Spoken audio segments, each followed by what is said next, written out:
झारखंड विधानसभा चुनाव 2024 के परिणाम ने सभी को चौंका दिया। इसमें जीत भले इंडिया गठबंधन की हुई हो, लेकिन चर्चा जिसकी जोरों पर रही वह एक 30 साल का नौजवान है। इस नौजवान की पार्टी भले नई हो, मगर इनकी पार्टी ने चुनाव में बीजेपी और आजसू का हाल बुरा कर दिया। इस नौजवान ने बेहद ही कम समय में छात्र नेता से जन नेता बनने तक का सफर तय कर लिया है।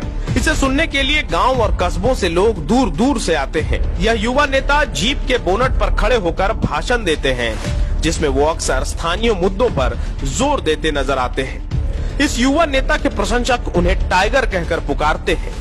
सादे लिबास में नजर आने वाला यह नौजवान नेता हमेशा युवा वर्ग के लिए रोजगार, भाषा और उनके हक अधिकार की बात करते हैं। इनकी सादगी इनके लिबास, भाषा और रहन सहन में भी झलकती है। यह युवा नेता और कोई नहीं बल्कि डुमरी विधानसभा से जीत दर्ज करने वाले जेएलकेएम प्रत्याशी जयराम महतो हैं।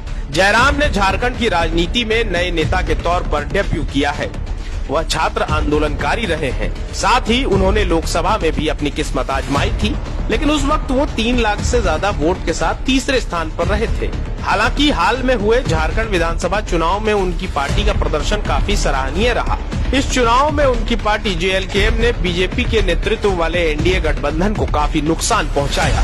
तो आइए जानते हैं कौन है जयराम महतो और कैसे इनकी एंट्री राजनीति में हुई। जयराम महतो का जन्म धनबाद जिले के मानटाड़ गांव में 27 दिसंबर 1994 को हुआ। उनके परिवार में कुल 4 लोग हैं, जिनमें जयराम, उनकी मां, दादी और एक छोटा भाई शामिल है। जयराम के पिता एक आंदोलनकारी थे, जिनकी मौत अलग झारखंड राज्य आंदोलन के दौरान हुई थी। जयराम महतो की शुरुआती पढ़ाई लिखाई गांव में ही हुई, जिसके बाद उन्होंने पीके रॉय मेमोरियल कॉलेज धनबाद से इंग्लिश ऑनर्स में मास्टर किया। फिलहाल डुमरी विधायक जयराम महतो अंग्रेजी साहित्य में पीएचडी कर रहे हैं। अब आपको बताते हैं कि राजनीति में आखिर जयराम कैसे आ गए। झारखंड में राज्य सरकार ने साल 2021 के दिसंबर में एक अधिसूचना जारी की थी। इस अधिसूचना के अनुसार राज्य के 11 जिलों में राज्य स्तरीय परीक्षाओं के लिए झारखंड के बाहरी भाषाओं जैसे भोजपुरी, मगही और अंगिका को भी क्षेत्रीय भाषा की सूची में रखा गया था। झारखंड में अधिसूचना जारी होने के बाद से ही भाषा आंदोलन शुरू हो गया। अधिसूचना से नाराज स्थानीय युवाओं ने बोकारो, गिरिडीह और धनबाद जिले में कई स्थानों पर विरोध प्रदर्शन किया। इन्हीं प्रदर्शनों के दौरान जयराम महतो का नाम भी सामने आया। चूंकि अधिसूचना के विरोध में हो रहे युवाओं के प्रदर्शन का कई जगह पर जयराम महतो नेतृत्व कर रहे थे। इस आंदोलन के बाद से ही जयराम लगातार भाषा, स्थानीयता और रोजगार के मुद्दे पर मुखर रहे। इसी कड़ी में साल 2023 में जयराम ने झारखंडी भाषा खतियान संघर्ष समिति के नाम से एक संगठन की स्थापना की। फिर साल 2024 के अगस्त तक उनका राजनीतिक दल झारखंड लोकतांत्रिक क्रांतिकारी मोर्चा बन गया। जयराम महतो की पार्टी जेएलकेएम ने लोकसभा चुनाव 2024 में 8 सीटों पर अपने उम्मीदवार उतारे थे। जेएलकेएम ने राज्य के गिरिडीह, रांची, कोडरमा, हजारीबाग और धनबाद जैसे महत्वपूर्ण सीटों पर अपने उम्मीदवार उतारे थे। हालांकि इस चुनाव में जेएलकेएम एक भी सीट जीतने में सफल नहीं हो पाई थी, लेकिन नई पार्टी के तौर पर उनका प्रदर्शन बेहतर रहा था। जयराम की पार्टी के उम्मीदवारों ने कई सीट पर काफी संख्या में वोट हासिल किए थे। लोकसभा चुनाव में गिरिडीह से जेएलकेएम प्रत्याशी जयराम महतो को 3 लाख से ज्यादा वोट मिले थे। वहीं रांची लोकसभा सीट से पार्टी उम्मीदवार देवेंद्र नाथ महतो ने चुनाव में 1,32,000 से ज्यादा वोट हासिल किए थे।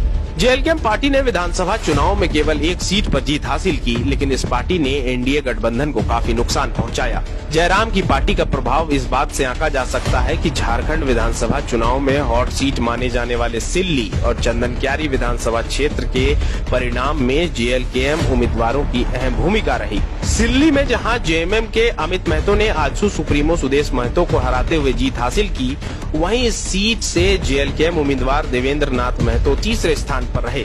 इसी तरह चंदनक्यारी, जहां से एनडीए नेता प्रतिपक्ष अमर बावरी को मैदान में उतारा गया था, वहां भी जेएमएम उम्मीदवार उमाकांत रजक ने जीत दर्ज की।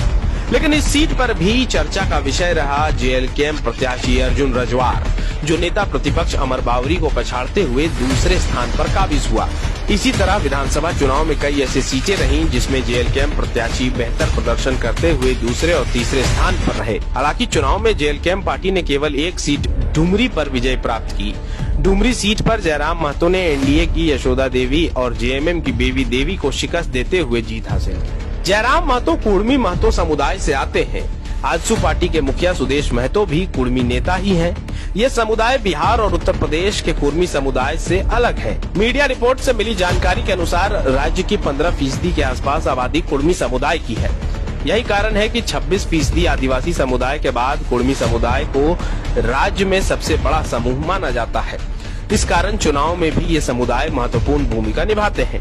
ऐसा माना जाता है कि राज्य के लगभग 32 से 35 विधानसभा सीटों पर कुर्मी निर्णायक भूमिका निभाते हैं। इनमें मुख्य रूप से सिल्ली, रामगढ़, गोमिया, डुमरी और ईचागढ़ जैसी सीटें शामिल हैं, जहां कुर्मी मतदाताओं की संख्या काफी ज्यादा है। जयराम के राजनीति में कदम रखने से पहले तक पूरे कुर्मी समुदाय का वोट आजसू के पक्ष में रहता था, लेकिन एक ही समुदाय के दो विपरीत विचारधारा के नेता होने के कारण कुर्मी समुदाय का वोट आजसू और जेएलकेएम के बीच बंट गया। चुनाव के नतीजों को देखें तो कुर्मी वोटर्स का ज्यादा झुकाव जयराम की ओर रहा। ऐसे में विधानसभा चुनाव के जो परिणाम आए उसमें जयराम महतो की पार्टी के कारण एनडीए को काफी नुकसान हुआ। इस तरह जयराम महतो के नेतृत्व में जेएलकेएम ने एनडीए जैसी गठबंधन के चुनावी नतीजे को प्रभावित किया। जयराम महतो की युवाओं में अच्छी पकड़ मानी जाती है, साथ ही चुनाव में भी उनका फोकस स्थानीय मुद्दों पर रहा। ऐसे में जनता ने जयराम पर भरोसा जताते हुए एक छात्र नेता को जन नेता बनाते हुए विधानसभा तक पहुँचाया। जयराम की बेबाक आवाज और निडर स्वभाव के कारण महज 30 साल की आयु में उन्होंने जीप के बोनट से लेकर विधानसभा की सीट तक का सफर तय कर लिया। जयराम ने हमेशा युवा वर्ग की जरूरतों जैसे नौकरी, स्थानीयता और 1932 के खतियान का मुद्दा उठाकर लोगों को अपनी ओर आकर्षित किया। उनका एग्रेसिव अंदाज सभाओं में आने वाली भीड़ को खूब पसंद आता है। यही कारण है कि इतने कम समय में धनबाद के एक छोटे से गाँव से आने वाला एक आंदोलनकारी जयराम महतो डुमरी क्षेत्र के विधायक बन गए। छात्र भी झारखंड टॉपर्स बनकर बना रहे इतिहास। दूरदर्शी शिक्षाविद श्री विपिन सिंह के मार्गदर्शन में मेडिकल एवं इंजीनियरिंग के लाखों छात्रों के लिए आशा की किरण के रूप में गोल nations leading institute. The followup.in. Like, share and subscribe. www.thefollowup.in